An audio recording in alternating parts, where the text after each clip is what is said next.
Welcome to Healthcare IT Today. I'm John Lynn, together with my colleague and friend, Colin Hung. The world of healthcare and technology are ever-changing in new and novel ways, and that's why we love this stuff. So join us as we discuss the latest healthcare and health IT news meshed together in new ways which help generate ideas and new perspectives. Plus, we'll have a little fun along the way. On today's episode, we'll be talking about experience management. And be sure to follow the show on social media at the hashtag HITSM and our personal accounts at TechGuy and at Colin_Hung. Plus, check out our 17 years of health IT blog content at healthcareittoday.com. Well, Colin, we're here talking experience management at the X4 event that Qualtrics puts on for its users. What's been the experience like for you at X4? Well, I mean, always coming to a user group conference is fun, right? It's our favorite, huh? It is. Both of us. Because companies do treat their customers really well. So they put on a really good show. Everything is usually top notch. So from that perspective, it's definitely been a great experience. Mm-hmm. But on top of that, I think for this conference, what's been surprising for me, because Qualtrics is across many industries, it's just the number of sessions and the amount of healthcare folks that are here. So that experience has been pretty unique and pretty nice. Yeah, and I loved in the day 2 keynote, they actually said, we've been listening to you using our tools. And they said, here's the 3 changes that we made to the conference experience that you said didn't live up to it. So it was like pretty cool kind of eat your own dog food type of situation where it's like they were listening. Now they did miss one part where you had to scan your badge to get into an event. I don't know how that didn't bubble up, but I mean, I guess that's part of the whole thing is that, you know, every tool has limitations. Yeah, no, but the experience has been really good, and it's been pretty interesting to hear some of the discussions that have been happening around, you know what's happening in the experience management world inside and outside of healthcare. And in fact, that's kind of the first question, which is, how is healthcare managing patient experience or consumer experiences today? They're not. That's true. I mean, that is true. But in some degree, right? And I think that's a common thing that I've kind of felt as I've talked to a lot of the healthcare customers. I mean, it's amazing how many healthcare organizations use Qualtrics for their platform. So there's been a lot of healthcare talk in large organizations here, Stanford Health, the Permanente Group, et cetera, that, are here doing really interesting things with these tools. But what I keep going back to is that for a long time, we just took patients for granted. Either they had a monopoly or, it's like I say, if you have a 6-month wait list, you don't have to focus on the patient because you're just trying to get through the day. And I think that's probably the wrong mindset, but a lot of healthcare organizations have taken that approach, unfortunately. Yeah, I think, over the last decade, we've done an okay job at maybe starting to measure patient experience and consumer experience. I think healthcare, obviously with HCAP surveys and things like that, we're starting to measure it better and get some information and collect more feedback. But I don't think we've really actioned it. I don't think we've really done a lot with it other than some surface changes. And I think one of the interesting things about being here at this conference and hearing other industries is, that's where they were 30, 40 years ago. And now they're really seeing the value of, oh, no, now I need to act on this data. I have all these touch points, all these places, and now I can gather that into some interesting intelligence and make meaningful change. We're not there yet, very clearly. I mean, I think still in healthcare, it's more about the outcome. We're still focused on, hey, patients just want a good outcome. And to a certain extent, they're not wrong. We want a good outcome when we go to the health system. But now all the other stuff around the whole experience, pre and post that visit, is becoming so important. Well, it's funny you mentioned HCAPS, and Qualtrics announced efforts in HCAPS to do it, but I was having a conversation with someone from Fresenius, and they actually use ICAPS in theirs rather than HCAPS because they're not a hospital, right? They do end-stage renal failure, dialysis, et cetera. And she's like, it's amazing. I did my ICAPS, and I got some feedback from 3 years ago from our ICAPS scores. She's like, how am I supposed to do anything with that? 3 years later, that data is not useful for me, right? I can't impact the patient experience that happened 3 years ago. So much has changed. And so I think that was one of the interesting takes coming out of this discussion is how do we move it to more real time? Because we have done stuff, like you said, HCAPS, we've done, Press Ganey does lots of surveys. There's lots of people asking patients a lot of data. I mean, we all get those surveys when you leave the hospital, other things, right? But what are you doing with all that data, right? And how are you doing that in a way that can actually make a difference rather than, hey, I got to do it because the regulatory required me to do it. That's a different mindset, I think.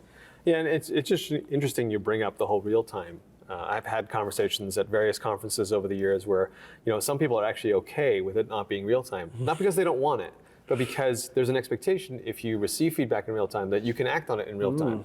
And they're just not staffed that way.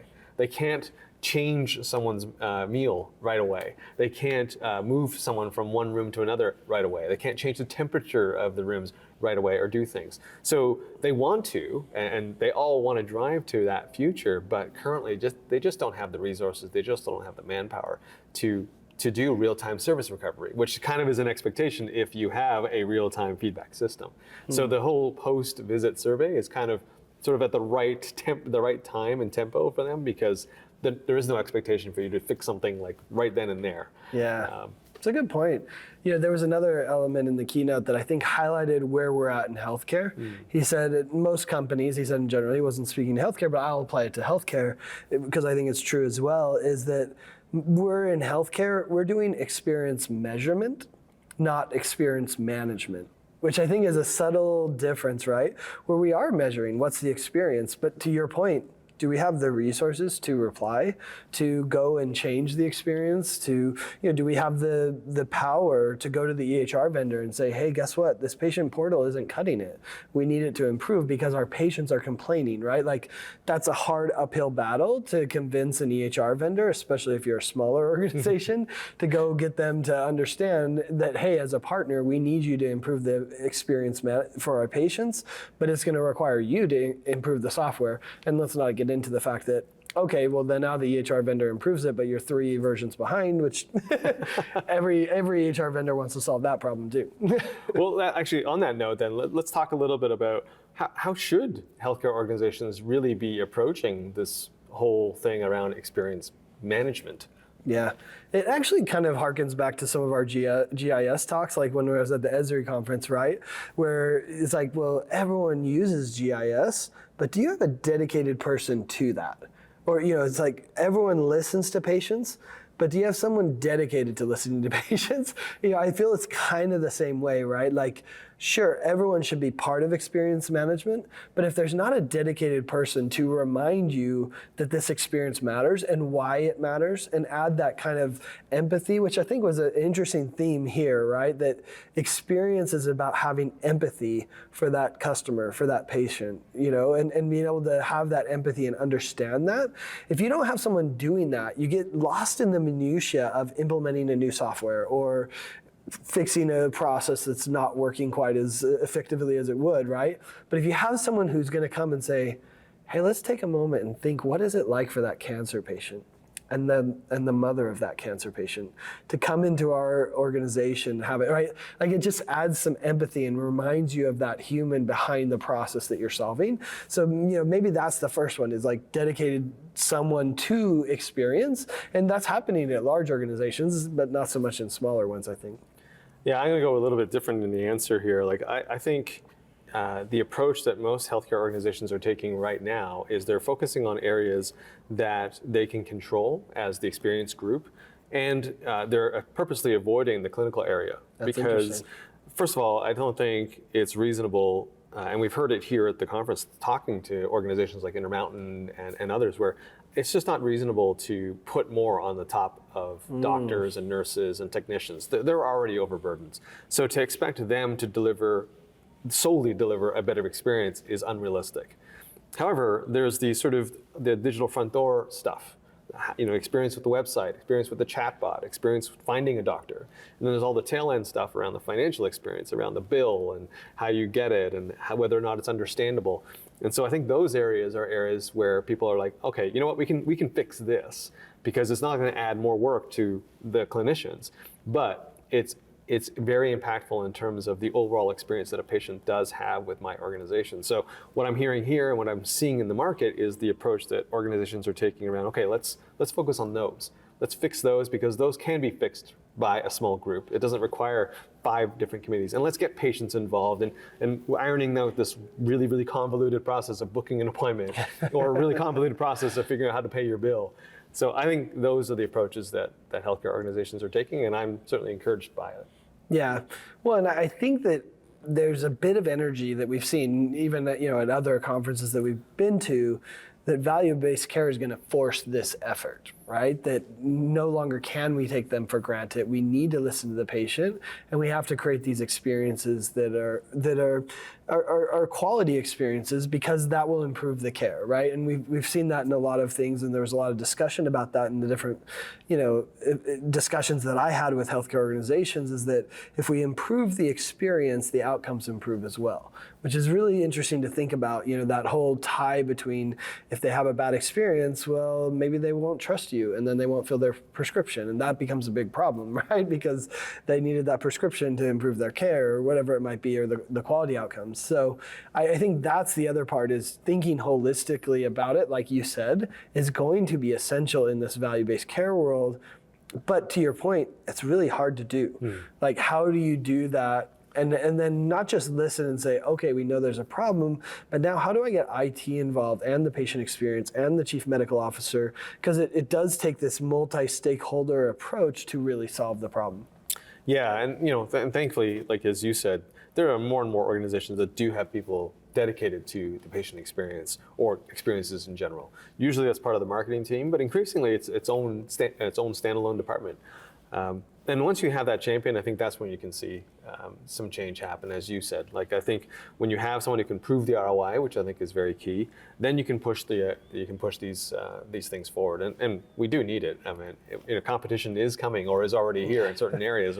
We talk about it. We talked about it here. The threat of retail health, and the threat of other forms of healthcare, which are going to take away some of the patients that people have. And so, the general consensus is, hey, we shouldn't panic, but we definitely need to deal with this. Yeah, it's interesting. I was thinking about Intermountain, who was announced as a new customer of Qualtrics and partner of theirs that's working on implementing this. And he said something really interesting. He's the chief strategy officer, I think, at Intermountain. He was like, hey, we are a nonprofit, and one of the beautiful things about healthcare is we want to share. He said, we believe in open source healthcare, which, as a nerd, I like the open source reference, right? But his idea being like, hey, we're going to learn what works and what doesn't, and we want to share it with you, because we understand that you're going to do the same, and you're going to share it with me also. And I thought that was a really interesting thing to see, as far as the community, and as far as, because there are so many problems to solve, like, why aren't we sharing it? I think we've wondered that for a while in a number of different situations. Implementing EMR is a simple example. Like, why aren't we sharing these templates across it? Like, we should, right? Like, you don't need to reproduce the wheel every time. And so I thought that was a nice element from Intermountain, saying, hey, we're starting this journey to really, of course, they've been listening to patients in different ways, but we want to do it, using this platform, and then also some passive ways, which that's actually the other element that I think maybe people should listen to.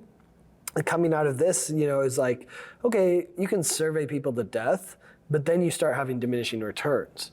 But what are the passive signals you could listen to understand, like, how are the patients doing? And there's a lot of signals out there, search signals, there's review sites, there's social media, there's your contact forms, your call center, et cetera. Like, you can listen to all of those because the patients are already telling you something. And so I think that is going to be another trend, that if you're looking and saying, well, how should we listen to our patients?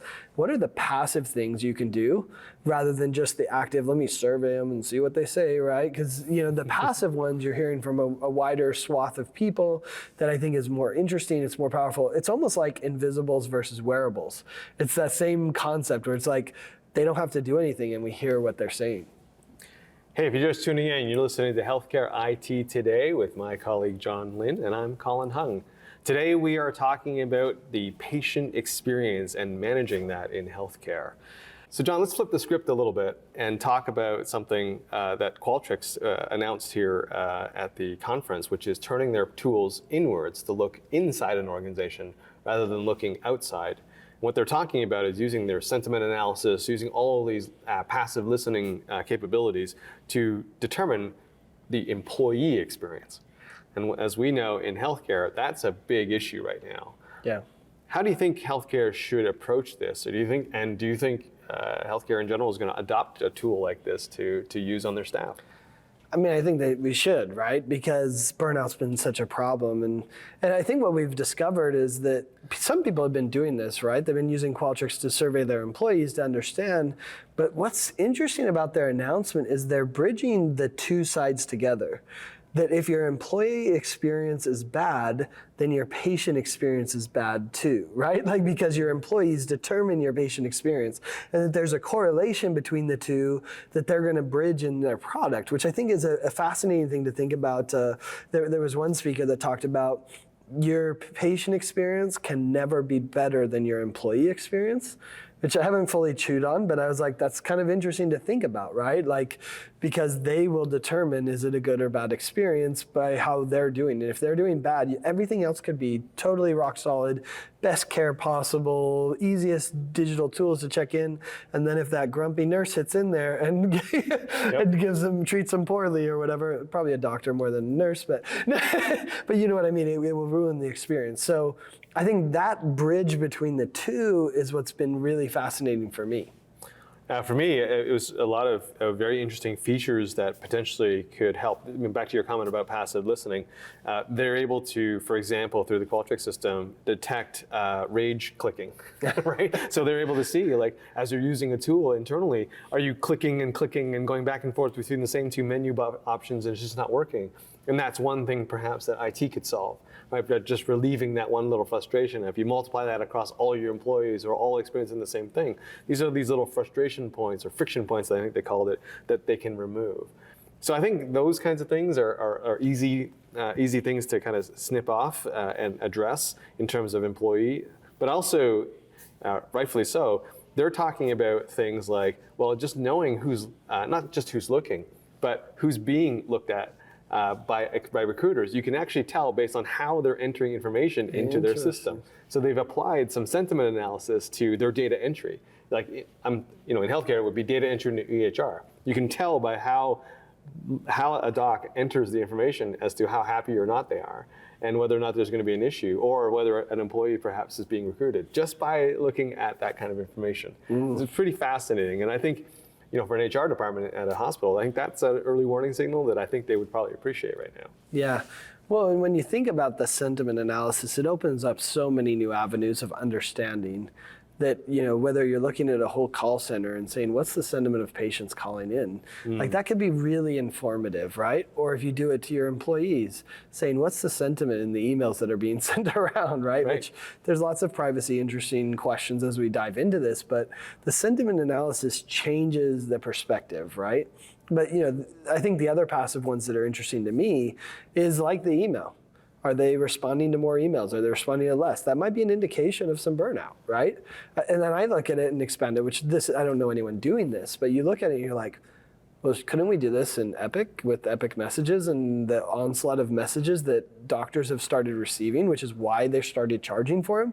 And a number of organizations, it's like, could you analyze that? And that might be a sign of burnout, that you need to go talk to that doctor and do something about it to understand, and help proactively address some of those burnout issues that, hey, you're behind on your charting notes, or you have too many messages you haven't replied. Let me use that as an indication to understand, okay, am I engaging my employees the right way? That's a powerful, passive way to understand how your staff's doing. I think we'd have to keep in mind, of course, it's an approach to employee engagement and employee sentiment. And there's the tools like Qualtrics, but there's equally tools, as you just mentioned, that your regular day-to-day operating tools, like your EHR, like the imaging system, right? You could look at those and combine the information and say, well, how much workload did we put on this person? How many images did they have to go and read today? And then you can look at the sentiment analysis. The combination of the two can tell you some really interesting things. I don't think any one system alone is going to give you the full picture. And I think that's a little bit of the message that I've heard here from some of the CIOs and some of the chief experience officers that we've been bumping into here from healthcare systems. But let's get to this last question, because I think it's the most interesting one, which is, what can, and by the way, this is a question I asked of the panel that I was moderating, what can and should healthcare really be learning from external industries? Are there any inspirations? And conversely, are there any examples where we shouldn't be taking something from an external industry and adopting it to healthcare? Yeah, one that stood out for me was the experience officer from KFC, Okay. right? Which has 20-something thousand stores. I don't know. It's the largest, fast food chain by locations, et cetera. So what he talked about that was interesting was, how do I push that data to the edge, to use a tech term? How do I take this experience data and push it to the store so that the store can actually use it? And I think that's a really interesting model for us, because healthcare has the edge as well, right? We have, 10 hospitals and 100 different medical practices. Like, okay, it's great that I know this data as an executive, but how can I give that data to the user on the front line to understand, hey, you know what, your practice in this organization is getting 10 complaints a day, or it has bad sentiment across social media, et cetera, whatever it might be, whereas this location's not. That's an opportunity to really grow your organization and improve your brand and the experience that patients are having. Like, if you don't have it here and you do have it here, like, let's learn from each other and let's share what's going on. So I think that's an interesting one, is how do we push it to the edge so that they can know how they're doing? I mean, for me, we've heard this analogy a lot, but the airline industry is one that healthcare gets compared to a lot, because both are equally regulated. It's limited competition, right? It's very expensive, relatively. But we had the CEO of Delta come and talk to us here at Qualtrics, and what I found so interesting was his journey around experience, because what he was saying basically rang so true. Is like, look, when you get into the seat, there's a lot that Delta cannot control. You can't control the weather. It can't control, the bumpiness of the ride. Those are things completely out of their control. So much like the healthcare experience, once you get into the hospital, people on the customer experience side of the house, and even to a certain degree clinicians, can't control exactly how that patient's going to have outcomes or how that whole experience is going to be. Where he was going was, you can control what you can control. And what they can control is the booking process. What they can control is the billing process, the wayfinding, and they can get you to the gate as fast as possible. But once you go through those doors, they kind of have to go. Now it's all up to them training their flight attendants and training the people on the planes to treat people as well as they can, so that if something does go wrong, they at least can still recover. I thought that was an interesting model for healthcare, because that's kind of an approach I think could work. Is we don't have to fix and make sure that every single patient has an amazing outcome right at the start. Mm-hmm. Let's just make sure that we can get them there and that process is smooth. And then once they get off the plane or get out of the hospital, that experience is smooth. And that goes back to what I was talking about before. I found that really interesting. Yeah. I mean, you can't change the fact that they have cancer or right. whatever issue they might be dealing with, right? So, but you can change the other things, right? How their experience went. The other one that I would throw out there, which somewhat goes counter to some of the things that we said before, but is the real-time efforts that people have to really change the experience in the moment. And we did hear an example from one healthcare organization that said, hey, we did the survey while they were there and they were being discharged or something, and actually someone asked me about that. Well, how does that work in healthcare? How do you do the real time in healthcare? I was like, well, do you know the discharge process? It's usually lengthy, right? Because you got to get the doctor to sign, you got to have risk management. You have to have all these people say, yep, okay, it's fine, you can discharge. So it's usually a couple hours and sometimes more. And so like during that time, they could fill out the survey, the information, they can provide their feedback. And someone gave an example where that happened. And then the doctor was actually informed, like, so pushing it to the edge like I talked about. So the doctor had heard about this feedback, and then the doctor went in and addressed the issue right there before the patient even left. So I think, one, that was, kudos to them, because that doesn't happen in many healthcare organizations, to your point. But, that is the potential of this. And that's why I think what we see in a lot of different organizations is that they want to be able to do it proactively, reaching out to the patient. So I think that's a powerful idea. Yeah, the interesting analogy for me was one actually by Mr. Smith, the owner of the Utah Jazz. He talked about building this sort of experience moat, because again, like the airlines, he can't control the outcome of the game. He can't control any of that stuff. So he talked about building all of these things into the product, the offering, so that, hey, should the team lose, people still have a really great experience. And again, in healthcare, we should probably think about at least that kind of approach and say, look, we can't control what happens in the exam room, in the OR, in any of these places. We can't control what diagnosis they're going to have. We can control everything outside and build this experience moat so that even though that might not be good, the rest of it is good. And I think that could be a very practical approach for healthcare. Yeah, I think another one that was just a simple idea was, what's the feeling that people are having? And then are we capturing that in everything we do?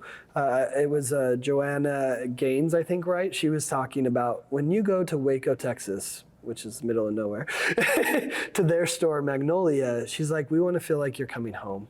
Or if you go to magnolia.com, the website, right? We want you to feel like you're coming home. And she's like, I want you to have that experience. Is that mindset happening in healthcare? Not so much, right? But I think it is something like, what is the feeling we want people to have? And I think the feeling I would say for most organizations is that you're going to be cared for, you're going to receive the highest quality care, that you're going to be, appreciated and loved the way I would my own kid, right? And so, I think that maybe is something that we could take away as well. Yeah, hopefully we can get that. And as we know, maybe you will be actually in your home, right? in the future for healthcare. That's a good point. So that'll be a whole new customer experience that we all have. But hey, thanks to all of you who listened and tuned in to this episode of Healthcare IT Today. To find out more information about our program, go check out the programs page on healthcarenowradio.com. And hey, to find out more about us, visit healthcareittoday.com and engage with us on our comments and also on social media using the hashtag HITSM. I'm Colin Hung along with my colleague John Lin. Thanks for being here.